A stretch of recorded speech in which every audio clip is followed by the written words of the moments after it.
Hola, buenas noches con todos. ¿Qué tal? Bienvenidos. Buenas noches. Mario Mondragón, ¿cómo está? A ver, ¿qué pasa? No sé por qué no se me ve. A ver, véanme, por favor. A ver. Iniciar nivel. No puedo iniciar. Ahí estoy. Listo. Bueno, acá estamos con un poquito de frío, pero no importa. Sandrita me dice que por allá, que por México están con un sol muy abrasador, muy rico. Mira qué fresquita y linda, preciosa se le ve a ella, ¿no? Sandrita, te vamos a dar la palabra para que vos misma se presente y nos presentes a todo tu gran auditorio que hoy día nos está acompañando. Así que les presento a Sandra Quijada. Sandrita, el auditorio... ¿Qué tal?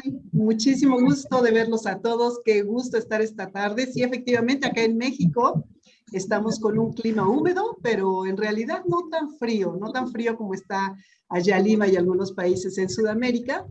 Les platico que yo estoy desde la ciudad de Metepec y el día de hoy nos acompañan algunas personas de acá de México, compañeros de un mismo barco, que es esto que es hablar de tanatología y temas como vida y muerte. Así es que, pues un saludo, muchísimo gusto de tenerlos. Y no sé si empiezo de una vez, empezamos a platicar. Sí. Preséntate Listo. primero, Sandrita, nos dices quién eres, qué haces, para que todos se enteren. Perfecto. Bueno, yo soy Sandra Quijada, como les comentaba, estoy trabajando con un equipo muy interesante acá en la ciudad de Metepec. Metepec está en el centro de la República Mexicana, muy cerca de la Ciudad de México, y trabajo con un grupo de especialistas profesionales que nos dedicamos a dar acompañamiento tanatológico a las personas que más lo necesitan, a las personas que requieren de esta ayuda especializada que es la tanatología.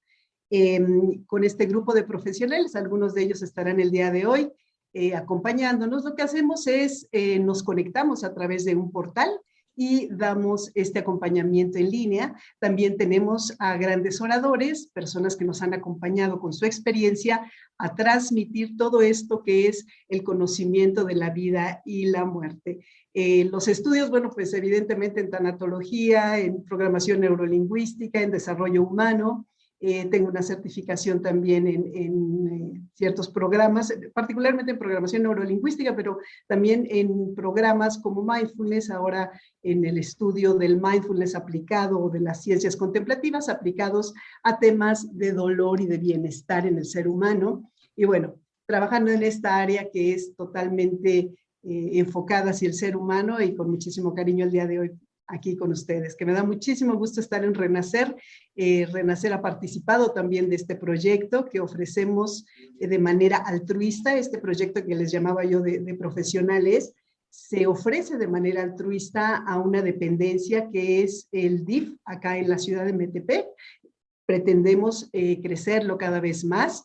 Y el DIF es el Desarrollo Integral de la Familia, acá en México, una institución que se encarga precisamente del bienestar hacia toda la familia, hacia la gente, y el gobierno muestra con una iniciativa como esta la fuerza que podemos hacer los ciudadanos desde nuestra trinchera para apoyar a la sociedad. Así es que es hermoso, hermoso. Ya pasaremos después a través del instituto los contactos y la forma en cómo pudieran recibir no solamente pláticas y conferencias, sino también nuestra ayuda y acompañamiento tanatológico. Estaremos muy contentos. La Dirección de Bienestar y Salud Familiar es quien coordina este esfuerzo y bueno, pues ahí estamos dispuestos para apoyarles y ayudarles siempre.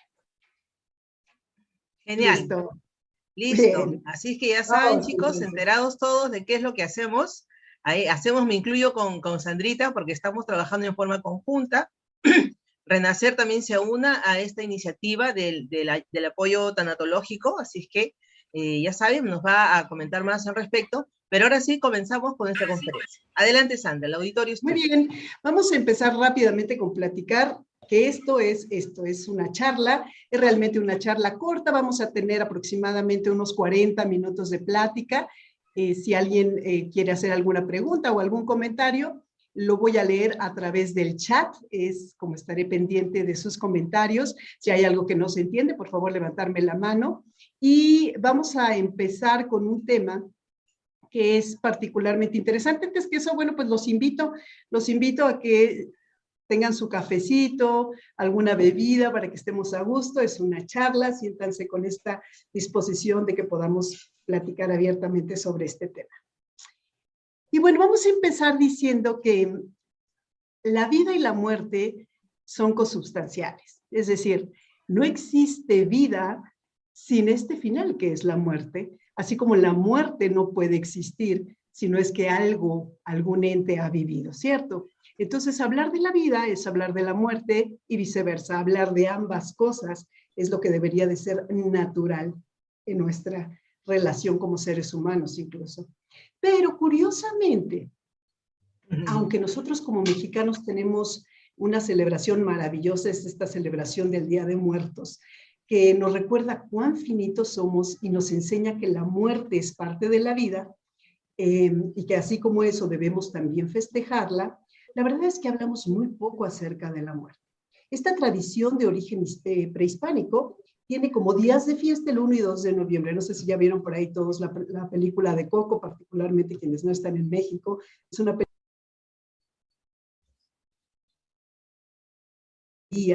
que realmente en esta tradición mexicana que tiene un origen prehispánico, une el sincretismo de aquello que fue nuestra religión autóctona con el cristianismo y se forma y se van evolucionando y transformando algunos de los elementos esenciales de esta fiesta, y la verdad es que es un lugar o un espacio realmente para disfrutarse. Tanto que, por ejemplo, en el 2008 la UNESCO, este órgano especializado de la Organización de las Naciones Unidas, lo ha ya nombrado como patrimonio inmaterial de la humanidad. Es decir, ya tenemos un patrimonio inmaterial que es reconocido alrededor del mundo y lo tenemos desde el 2008. Algunos mexicanos no lo sabemos, pero es una maravilla.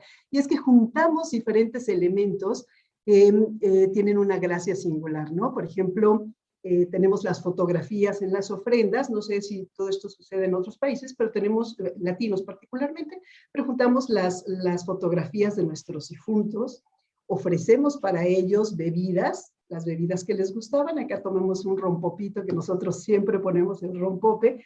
La fiesta es hermosa, justamente como nos está diciendo Ana, es hermosa y además tiene algunos elementos que indican el camino para que esos espíritus de los seres que se fueron o que nos antecedieron puedan llegar hasta este altar hermoso, ¿no? Y así tenemos ópalo, por ejemplo, o el incienso, para guiar a través del olfato a nuestros espíritus y que lleguen al lugar preciso.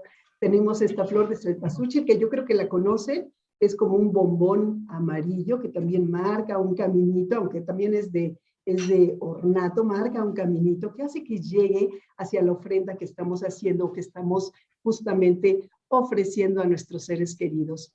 Perdón, un ratito, Sandrita, discúlpame. ¿Sí? ¿Podrías hablar un poquito más fuerte? Se te escucha muy lejos.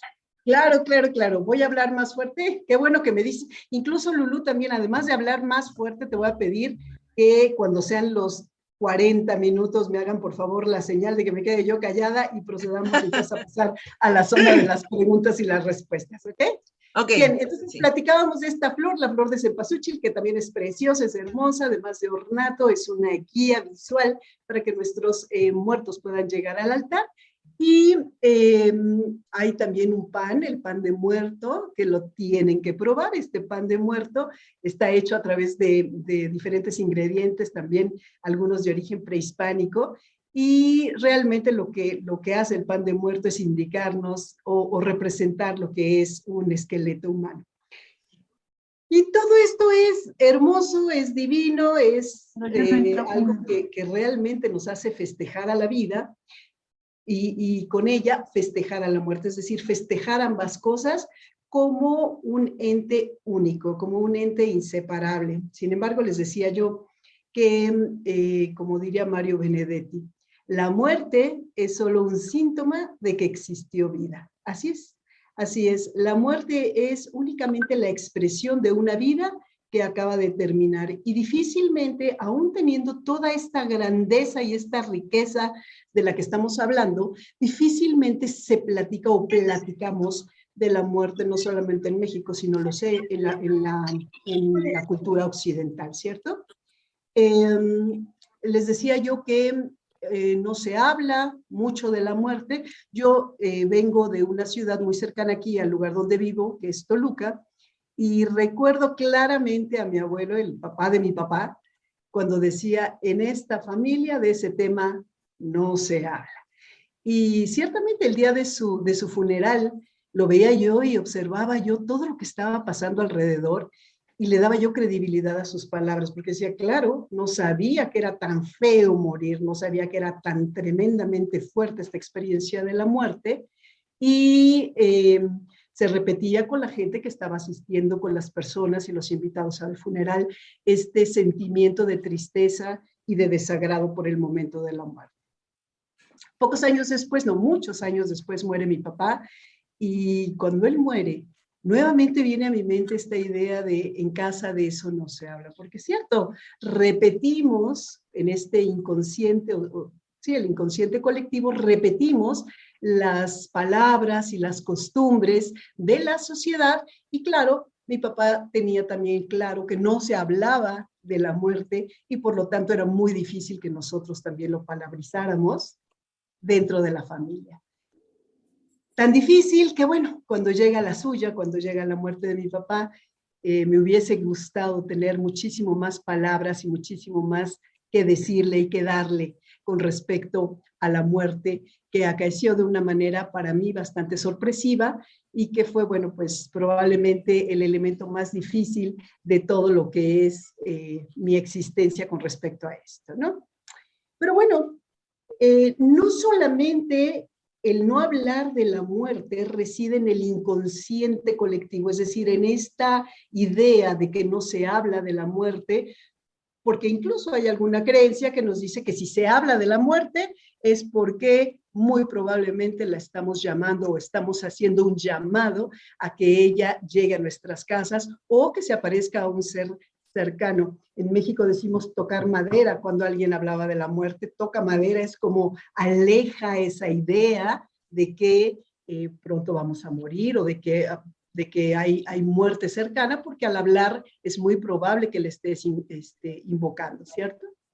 Ahora, les decía yo, no solamente es un tema del inconsciente colectivo, es muy interesante ver que ahora la neurociencia, por ejemplo, está explorando, ha hecho algunas exploraciones acerca de lo que sucede en el cerebro. Y en el cerebro humano aparece una cuestión que no está programado. Nuestro cerebro no se encuentra programado para pensar en nuestra muerte. Por ejemplo, en este grupo que platicamos de tanatología y mindfulness, en el que participamos algunos de los que estamos aquí presentes, y hacemos acompañamiento a personas, nos damos cuenta que el acompañamiento básicamente se relaciona con la muerte de los terceros, es decir, tenemos enfrente a los deudos o a las personas, a los dolientes, que van a perder a una persona o que ya la perdieron, y la acompañamos a la persona en este tema del duelo y de trascender ese proceso. Pero difícilmente, y esto también está estadísticamente probado, la gente busca un servicio especializado para hablar de su propia muerte. Y es cierto, si el cerebro procesa la información de manera difícil para una muerte propia, es porque está pensando únicamente o se activa únicamente para pensar en la muerte ajena y mete una barrera o una limitante para pensar para dejarnos pensar en nuestra propia muerte. Por eso a veces es difícil hacerlo, y esta actividad cerebral lo que produce es una cancelación. Es una cancelación que nos protege ante una amenaza existencial. Bien sabemos que el cerebro tiene esta corteza y además tenemos este cerebro límbico, que es un cerebro que pues de manera natural lo que tiene es un instinto de supervivencia. Así es que cuando se ve amenazada nuestra propia existencia, el cerebro automáticamente se activa, y aunque se desconoce cómo simplemente este mecanismo de protección a nivel neuronal, probablemente sea la capacidad predictiva de nuestro cerebro la que consigue la negación de la muerte. Y el autor principal de uno de los artículos que se llevó a cabo recientemente de una de las investigaciones dice que cuando pensamos conscientemente en esta idea de que vamos a morir, todas las predicciones sobre el yo se cierran y se proyecta la reflexión sobre otras personas. Esto quiere decir entonces que el ancestral miedo que tenemos a la muerte o que se tiene a la muerte tiene ambos componentes, tanto el componente del inconsciente colectivo como el componente del inconsciente individual. Pero es muy importante pensar que realmente cuando podemos hablar de la muerte es ahora que estamos vivos y que hablar de la muerte nos sirve, nos ayuda y nos encamina en un sendero que abre muchas puertas, no solamente para la conexión que tenemos como seres humanos, sino también para platicar, hablar y hacer de este tema algo muchísimo más esperable, tranquilo y no un factor sorpresa. Así que esto es lo que sucede, pero además hay otro tema que tiene que ver con lo que nosotros trabajamos día con día y son las pérdidas. Entonces, cuéntame en el chat si tienes alguna idea de lo que es una pérdida o bien si se te ocurre qué tipo de pérdidas podemos vivir como seres humanos. Aquí leo tu chat, estoy de este lado leyendo los chats y nadie me contesta ahorita nada. Si no les viene una idea de lo que es una pérdida, a continuación se los digo. Pero un ejemplo podría ser un sueño, por ejemplo. ¿Has perdido algún sueño? A lo mejor querías de niño llegar a ser bombero y a lo mejor ese sueño fue muy grande o muy corto, pero no se hizo. Hay algunos sueños que realmente son trascendentes, por ejemplo, el sueño de crear una familia. Y finalmente, cuando ya tienes a la pareja ideal, cuando has encargado a los niños, cuando tienes una casa donde llegar, el sueño se desvanece porque una circunstancia a la otra, que tienen que ver a lo mejor con la convivencia, pues es realmente una pérdida. Y alguien me decía, creo que es Erika me decías que una pérdida es una ilusión, ¿correcto? Es correcto, es correcto. Ivette nos dice que las pérdidas pueden ser las pérdidas laborales. ¿Cuántas personas no se quedan sin trabajo? Y a lo mejor abajo o detrás del trabajo se encuentra todo un sostén familiar y se encuentra toda una connotación de cuestiones que realmente dan una seguridad y que se convierten también, o son, de hecho, una necesidad para las personas. Y es difícil hablar de pérdidas porque la palabra pérdida, y me lo dice mucha gente, me dice, Sandra, ¿por qué no mejor hablamos de otra cosa? ¿Por qué no mejor hablamos de ganancias? Lo que pasa es que las pérdidas tenemos enfrente de esa palabra la connotación de desolación, muy probablemente de vacío, de ausencia, de dolor, mucho de impotencia cuando tenemos una gran pérdida, angustias, eternidad, soledad, miedo, algo también sumamente trascendente en las pérdidas, la tristeza, que por cierto puede hacerse patológica, será tema de alguna otra conversación, pero entre la desesperación, el autorreproche, la culpa, las pérdidas son un tema que realmente no queremos tocar. Nos hacen sentir frágiles, nos hacen sentir impotentes. ¿Me están escuchando bien? ¿Se escucha bien? ¿No los estoy escuchando? Sí, se escucha bien. ¿Sí? Gracias, gracias. Gracias. Se escucha perfectamente. Nos hace sentir frágiles, impotentes y en la conciencia de que hay cosas y situaciones que simplemente no podemos controlar. Algo que no nos gusta. Nos gusta tener todo bajo control, pero hay cosas que no podemos controlar. Y resulta que entonces la muerte es la pérdida por excelencia. Es la pérdida más grande, es la magnificencia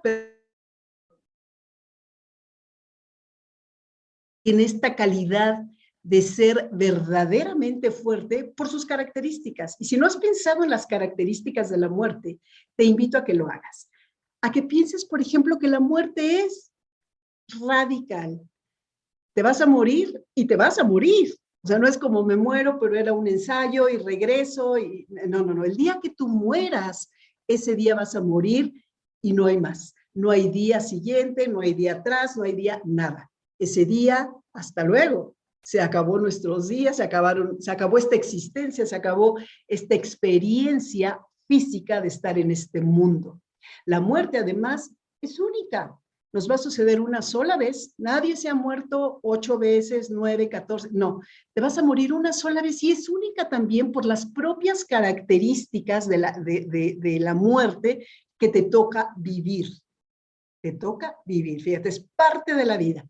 Entonces, tu muerte va a tener una experiencia sutil totalmente diferente a mi experiencia sutil o subjetiva, ¿cierto? Probablemente mi muerte llegue de una manera muy apresurada o de una manera intempestiva y probablemente la tuya sea un proceso terminal largo que probablemente sea doloroso, probablemente no. La experiencia de vivirlo es totalmente personal.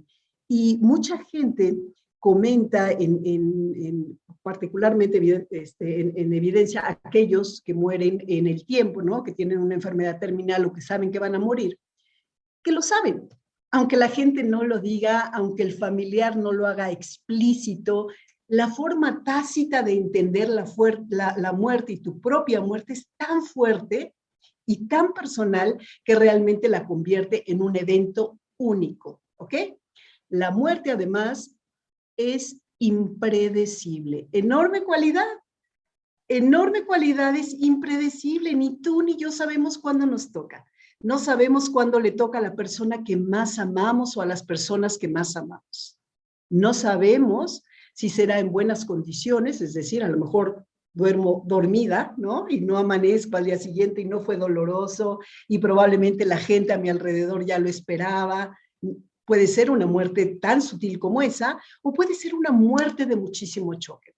Puede ser una muerte, la propia, estamos hablando en este momento de la muerte propia, ¿no? Producida por algún accidente, por alguna enfermedad, ¿por qué no? Por una bala perdida, ¿por qué no? Dentro de un contexto criminal. Puede suceder de diferentes formas y la experiencia sutil la hace no solamente única, sino también impredecible. Ni cuándo ni cómo lo vamos a hacer. Y esta característica es muy interesante. Hay incluso un libro de José Saramago que habla de la muerte y de qué pasaría si supiéramos que tenemos una fecha, como una fecha de caducidad, el día y la hora en la que vamos a morir. ¿Sería el mismo sufrimiento que tenemos ahorita con este desconocimiento? Probablemente sí. Bien, pero vamos a morir. Hay noticias, ¿verdad? Las reglas del juego cambian cuando tenemos de frente a la muerte y ahora el chiste es saber cómo vamos a hacer frente a esto. Y independientemente de que tengamos una característica cerebral, una composición social y cultural en torno a la muerte, independientemente de la grandeza y de la fuerza de la muerte, tendremos necesariamente que tomar una responsabilidad, porque lo sabemos. Y porque el hecho de que el cerebro sea como dicen en neurociencias, tricky brain, un cerebro complicado y un poco mañoso en ese sentido, tenemos que tomar una responsabilidad, que es una responsabilidad obligada y pensada acerca de nuestra propia muerte. Y esto es muy bueno hacerlo, evidentemente, cuando estamos sanos. Porque hay una cosa que probablemente has pensado. Piensa en aquellas personas a las que realmente amas. ¿A quién amas? 2, piensa en una persona más a la que amas. ¿Te gustaría que esa persona sufriera? ¿Te gustaría que sufriera una vez que tú ya te has ido? ¿Te gustaría dejar pena, sufrimiento, trabajo y probablemente gastos adicionales a esa persona? Yo creo que no. Yo creo que vale la pena pensar no solamente en nosotros para trascender este momento, sino también pensar en las personas que están a nuestro alrededor. Y eso requiere de un compromiso personal único y profundo que evidentemente es responsabilidad tuya y es responsabilidad mía. Así que si cambiamos el switch y pensamos en nuestra muerte, vale la pena hacernos una pregunta. ¿Cómo quieres que sea tu adiós? ¿Lo has pensado? ¿Has pensado cómo quieres morir? ¿Has pensado por lo menos si quieres un funeral o si quieres ser cremado? ¿Has pensado si quieres morir en el lugar en donde estés o si, como decimos en la canción México lindo y querido, que me lleven hasta donde estás tú? O si quieres un lugar particular para tu muerte y para tu homenaje.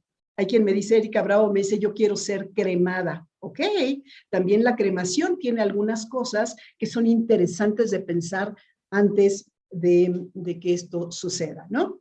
Así que en esta responsabilidad te cuento que en mi país, en México, somos que unos casi 130 millones de mexicanos, solamente el 5% de las personas tenemos un testamento, el 0.05%. Es decir, si somos 130 millones, bueno, no sé cuántas personas salen, pero en realidad es muy poquitito. Imagínate que el otro porcentaje tan alto no ha considerado que aunque tengas un coche, aunque tengas solamente tu ropa, vale la pena dejarla en un testamento. Y te voy a decir por qué. Porque cuando tú te vas, otra vez vienen los deudos y esa persona en la que pensaste hace un rato, esa persona a la que tanto amas, a conflictuarse por una falta de definición tuya. Y es tan fácil tener un testamento. En México incluso hay un día, no es un día, es un mes, por iniciativa del Colegio de Notarios, salió para hacer descuentos especiales en este documento que se lleva ante notario público. Pero que le da toda la certeza a la gente que dejas. Y ojalá no dejes tampoco cosas engañosas, bueno, no engañosas, pero a lo mejor confusas. Pero que si tienes una casa, la casa se la dejes a María Robles, ¿cierto? O a tu hija, o a la iglesia, pero lo dejes concreto, lo dejes escrito para que no se preste interpretaciones que después son verdaderamente un gran problema. Bueno, cuenta con un testamento, esa es la primera. Si no, tu familiar tendrá que ir a un juicio y ese juicio puede ser tan largo como no te puedes imaginar. Y si estas propiedades, si las cosas que tienes no están a tu nombre, bien valdría la pena incluso que unificaras tu nombre. ¿Cuántas cosas no tenemos al nombre de Sandra Quijada, Sandra Lilia Quijada, Sandra Lilia Guadalupe? En fin, habrá que unificar los nombres para que eso tenga unicidad en el legado y esa unicidad en el legado tenga una certeza y sea un acto de amor para aquellos que se quedan aquí. Bien, además de los testamentos, que seguramente en tu país hay una asesoría vía las notarías públicas como lo hay acá en México, además de los testamentos, hay un tema que es muy importante pensar y pensarlo en verdad ahora que estamos sanos, ahora que tenemos este gran regalo que es la vida y que es la vida y es la mente y esta capacidad de pensar y de prever. Entonces, es relacionado con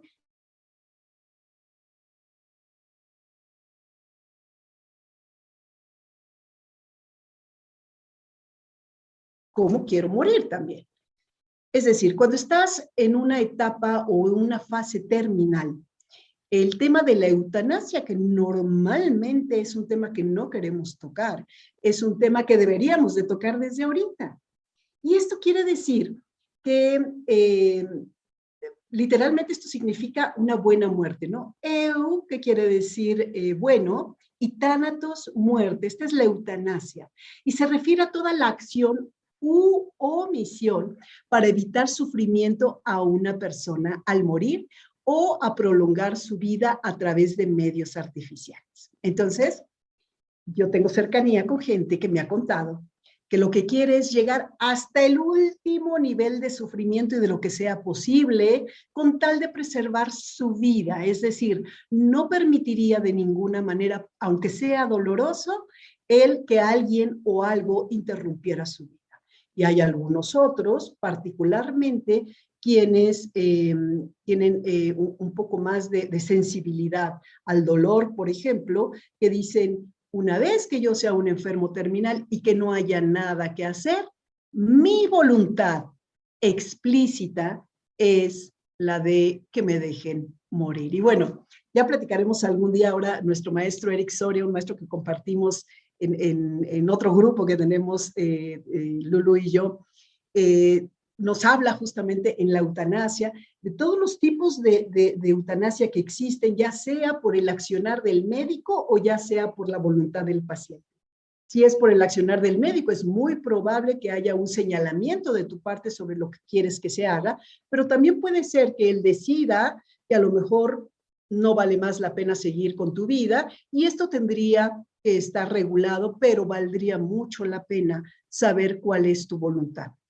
A esto se le llama, bueno, esto más bien no se le llama, sino que más bien está en lo que llamamos la ortotanasia, que es la correcta muerte y que es la que impide, o bueno, al menos pretende minimizar los efectos del sufrimiento cuando ya estás tú en una etapa terminal, ¿no?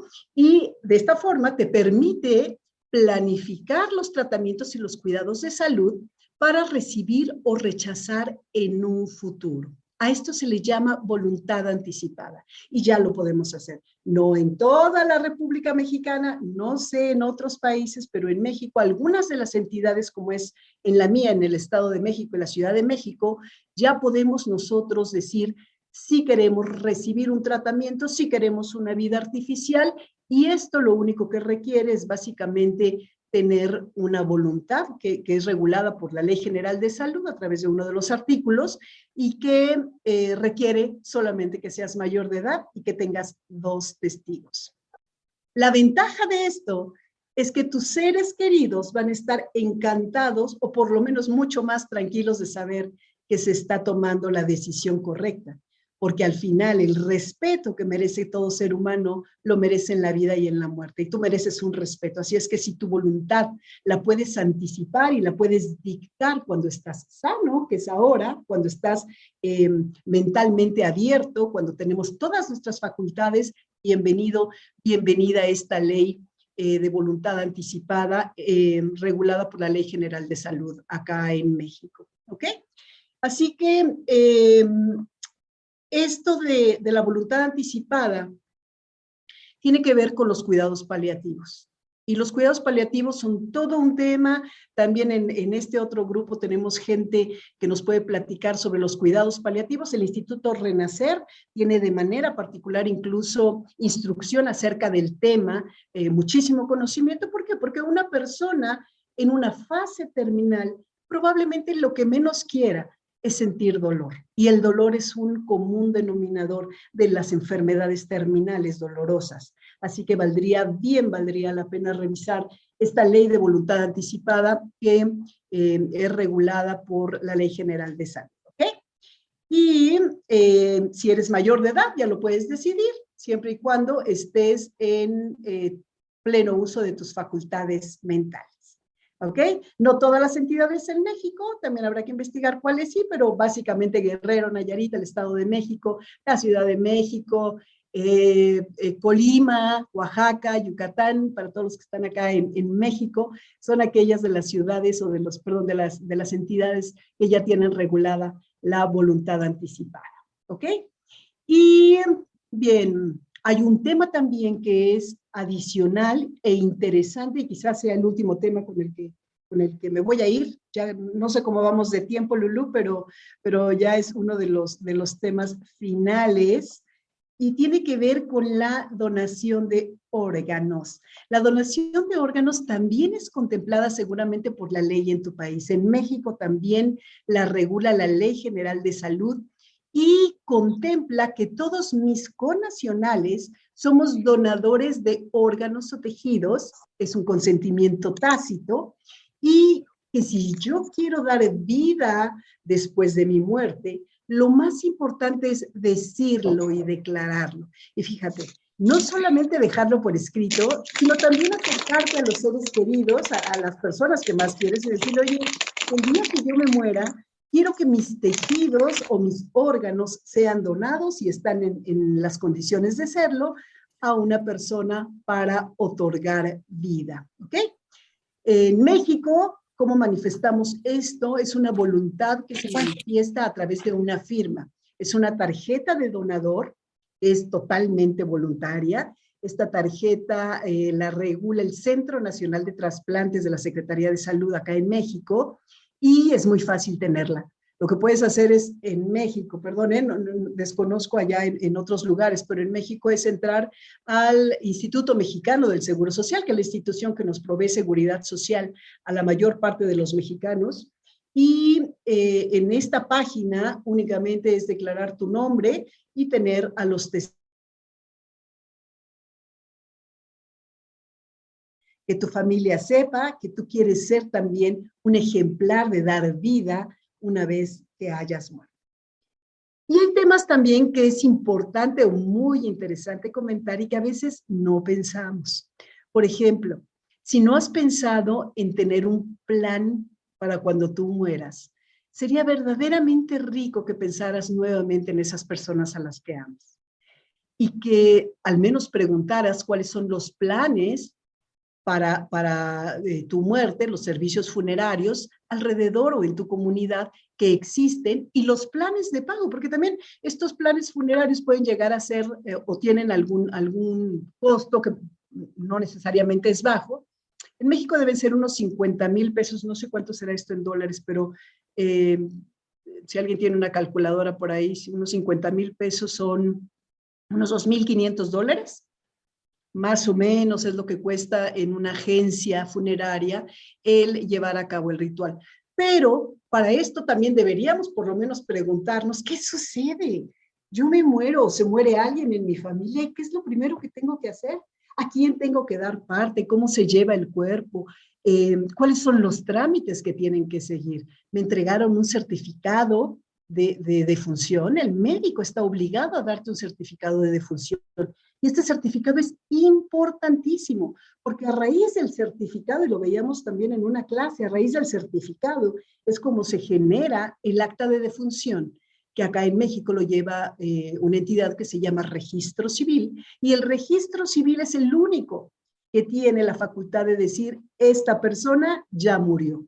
De manera legal y de manera única, se declara la muerte de una persona a raíz de que la gente obtengamos nuestro certificado médico. Es cierto, Mariana, muy interesante el tema, muy importante tenerlo en consideración porque no lo pensamos. Y la forma incluso de pensar si queremos un funeral o si queremos una cremación, es una forma de llevar un homenaje a las personas que más queremos y también una forma en cómo queremos ser homenajeados o llevados hasta nuestro último momento de vida. Así es que hay que pensarlo, hay que pensar ahora que estamos vivos y creo que ya estamos un poquito encima del tiempo. Así que para cerrar me gustaría muchísimo que pensáramos en algo que decía Frank Ostaseski. Y Frank, creo que tengo aquí la cita. Nos dice, fíjate lo que nos dice, sin un recordatorio de la muerte, tendemos a no valorar la vida, perdiéndonos a menudo en interminables búsquedas de autosatisfacción o en pequeñeces, en pleitos pequeños, en cosas que no valen la pena. Cuando mantenemos la muerte al alcance de nuestra mano, ella nos recuerda que no nos amarremos demasiado fuerte a la vida. Quizá que no nos tomemos a nosotros mismos y a nuestras ideas tan en serio, que nos dejemos llevar un poco más fácilmente cuando reconocemos que la muerte nos llega a todos y cuando reconocemos que todos estamos en el mismo barco. Es el momento de hacer que este viaje sea un viaje tranquilo, sea un viaje feliz. Esto nos ayuda a ser un poco más amables y mejores ahora que estamos vivos, mejores los unos con los otros. Así es que yo espero haberte dejado algún mensaje, alguna cuestión en esta pequeña charla, en esta pequeña plática. Espero que también se hayan prendido algunos foquitos para pensar en los demás, para pensar amorosamente en las personas que están a nuestro lado, esos seres humanos que vale la pena que tengan nuestro cariño y que se los demostremos también en vida y después en la muerte. Y además, que pensemos en nuestra propia muerte como una extensión de la vida. Así que, pues muchísimas gracias a los chats, Me preguntan aquí si en todo México es legal la eutanasia. No, perdón si dije que la eutanasia es legal. La eutanasia no es legal en México. A través de la voluntad anticipada se regula la ortotanasia, que es la muerte correcta y que es la muerte que está regulada para dar seguimiento a los cuidados paliativos y a la voluntad anticipada. ¿Ok? O sea, una vez que una persona decide de manera voluntaria, entonces la eutanasia, que no quiere seguir, por ejemplo, o que no se quiere conectar a algún aparato después de una vida normal o cuando ya se sabe terminal, entonces la eutanasia, la ortotanasia hace uso de los cuidados paliativos y a lo mejor es probable que nos dejen morir de manera natural o a través únicamente de sedantes. Es importante saberlo, es importante decirlo, es importante que lo sepa tu familia y es importante que lo dejemos de manera explícita. No sé si me perdí de alguna, perdón, me perdí de alguna pregunta aquí en el chat. Muchísimas gracias. La voluntad anticipada está regulada, sí, por la ley de salud. Y también pues pueden hacer también pueden hacer sus preguntas a ver, al público que nos acompaña. Estamos aquí en vivo con México cálido y caluroso, y nosotros aquí con frío. A ver, nos acompañamos un poquito y aprendemos más. ¿Alguien más quiere preguntar algo?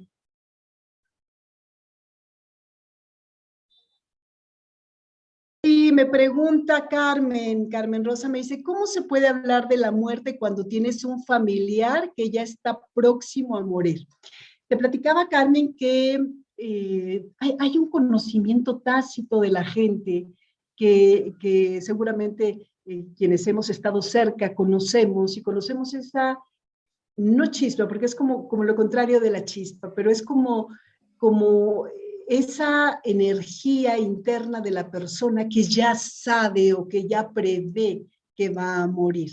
Y lo más triste para una persona en agonía es que nadie le hable de ese tema. Es encontrarse profundamente solo en ese lecho, hablándole a sus adentros, haciéndose todas las preguntas que probablemente no le puede hacer a su ser querido, que probablemente no encuentre el medio para poder hablar de eso que le está sucediendo y que no haya con quien incluso desahogarse.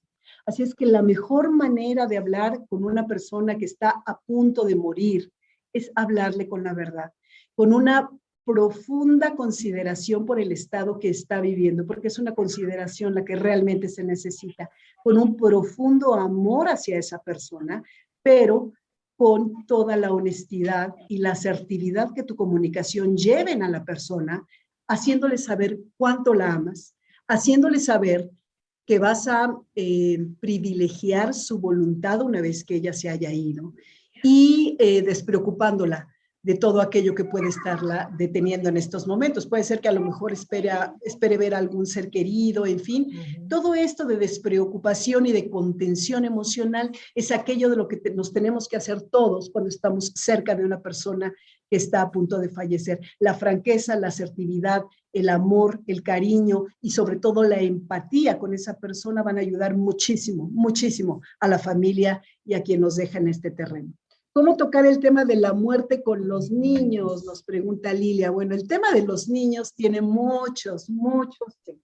Uno de ellos es la edad de los niños y la circunstancia de muerte de la persona. Es decir, no es lo mismo hablar con un chiquillo de 3 a 5 años de la muerte, porque además es como mucho más natural, ¿sabes? Es como que ha entendido que el gatito se va a morir y que el pajarito muere, y que si probablemente dentro de la casa pudimos platicar de manera natural con ellos de lo que es vida y muerte, entonces para el niño puede ser un tema muy natural. Tenemos literatura y tenemos algunos videos, Lulu, muy interesantes acerca de cómo platicar con los niños que probablemente podamos compartir en este grupo, pero depende de la edad. Niños un poquito más grandes tienden a entender ya la muerte como una amenaza más cercana, porque empieza a surgir un tema más del apego, de esta resonancia significativa que tienen los padres sobre ellos y sobre el abandono. Entonces ya las connotaciones de pérdida empiezan a Diferentes. salir a flote con un niño más grande, un niño de 10, 11 años, y el acompañarlos y el entender que ellos también están viviendo y también están sufriendo, nos hace una responsabilidad enorme en los adultos. El niño tiene que saber lo que es la vida y tiene que saber lo que es la muerte. Hay blanco y hay negro. En la vida también hay grises, pero hay blanco y hay negro, hay vida y hay muerte. Y en la medida en que lo entendamos desde pequeños, en la medida en que lo vayamos enraizando en nuestra propia naturaleza, en esa medida ayudaremos mucho a la persona que necesitará hablar de este tema en algún momento de su vida. También a la persona que preguntó sobre los niños, si posteriormente nos podemos comunicar, con muchísimo gusto podemos dar un acompañamiento o una asesoría sin costo. Todo esto, gracias al DIF, es una aportación que hacemos de manera altruista y de manera cariñosa. Muchas gracias por la plática, gracias a ustedes por estar aquí. Alguien más me dice el tema con los niños. No pude ser franca con mi madre porque ella era muy temerosa, mi mamita. Es cierto, y ya hablamos por qué es temeroso y temeroso, porque somos temerosos, no sale de la nada. Hay una razón para tener miedo, pero también hay una razón amorosa que nos va a hacer platicar con nuestros seres queridos en estos momentos tan desafiantes, de tanto encuentro emocional y de tanto desafío personal y desafío colectivo y también desafío a nivel familiar, que es realmente todo un reto. Así es que habrá que ser francos, Carmen, Erika, habrá que ser francos, habrá que ser asertivos, y también te ofrezco que en cualquier momento, cuando quieras contactarnos de manera altruista y totalmente generosa, podemos ayudarte en el equipo para encontrar esas palabras y esas frases que nos hacen falta a veces tener aquí a la mano cuando esa persona que está muriendo, que está dejando este plano, está a punto de decirnos adiós. Bien, muchas gracias entonces. Para iniciarnos en el tema de la muerte, bueno, tenemos muchos libros, hay muchísimos libros, hay mucha literatura. En el tema que tocamos el día de hoy, que tiene que ver con los enfermos terminales, probablemente podamos recomendar a Elizabeth Kubler-Ross con el libro sobre la muerte y los moribundos, que es un libro que realmente es un parteaguas, porque ella es un parteaguas, es una psicóloga muy connotada, que abre paso a todo lo que es la muerte, pero también que nos habla de la fase terminal y de cómo se vive alrededor de la muerte de una persona, toda esta experiencia de los médicos, de los doctores, de los familiares, y cómo, justo lo que decía Erika, cómo el que alguien se acerque con empatía y con asertividad acerca del tema puede ayudar de manera dramática a la gente. Habla y critica también el ambiente médico. La muerte no solamente es clínica y lo tenemos que entender, la muerte es una serie de cosas, es un abanico de emociones, es un abanico del existir humano, de nuestra vivencia, de nuestra amenaza existencial, de nuestra alegría existencial, y habrá que entenderla de esta forma. Así es que, bueno, Elizabeth Kubler-Ross, sobre la muerte y los moribundos, es un libro que les recomiendo mucho. Unas lecturas a lo mejor un poquito más ligeras, pues tendrían que ver con el libro de Frankl, Para darle sentido a la vida, que en este libro el doctor Frankl nos habla, ¿cómo se llama este libro? Perdón, se me fue el nombre de Viktor Frankl, el libro que está en los campos de concentración. Él habla finalmente de cómo es el enfrentarte a una condición prácticamente infrahumana, porque él sabe que va a morir y él ve caer y caer y caer y caer a todas las personas dentro del campo de concentración, pero el mantener un sentido por la vida es algo que lo hace llegar hasta el último escalón de su propia vida. Esa novela es horrorosa. ¿Listo? Así es que, bueno, quizá nos dejaría yo con esos libros. Hay muchísimos y también dependiendo del tema. Tenemos libros para hablar de los niños, tenemos libros para hablar de los adultos, tenemos libros para hablar sobre la existencia, sobre la empatía, y va a ser un gran placer no solamente esto, sino también compartir alguna de las experiencias que nos ayudan en los términos de duelo, también para cuando la muerte es de alguien más, la muerte es ajena, cómo puedo trascender a través de prácticas contemplativas o mindfulness, que es una de nuestras apuestas para seguir penetrando en la conciencia de la gente y reducir esto que es el dolor humano, que ya los budistas reconocían como dukkha, esto que es el sufrimiento, y que bien podemos trabajar y gestionar en etapas muy, muy iniciales, antes de que la muerte nos sorprenda o sorprenda alguien de nuestros seres queridos o alguna pérdida a nuestra vida de sopetón. Yo les quiero agradecer muchísimo, no me puedo quedar más, pero les quiero agradecer muchísimo la atención. Recibí algunos comentarios de manera particular. Muchísimas gracias. Yo me los llevo. Estaré en contacto con Lulú. Lulú, muchísimas gracias por el espacio. Muchas gracias a todos. Y pasaremos a este grupo, a las personas que están aquí inscritas, los datos de tanatología y mindfulness, este programa que trabajamos con el gobierno de la ciudad de Metepec.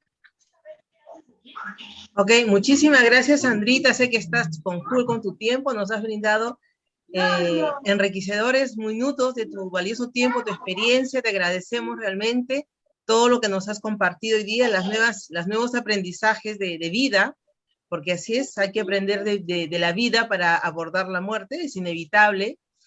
Y te agradecemos infinitamente y bueno, con el compromiso de que más adelante también nos acompañes con otra tertulia en otro momento, que ya fijaremos fecha otro mes, ¿no? Para que podamos compartir, ¿no? Con nuestros amigos tanto de Perú como de México.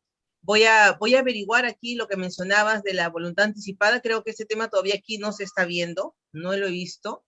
Y eutanasia tampoco, acá en Perú no hay autorización de eutanasia, ¿no?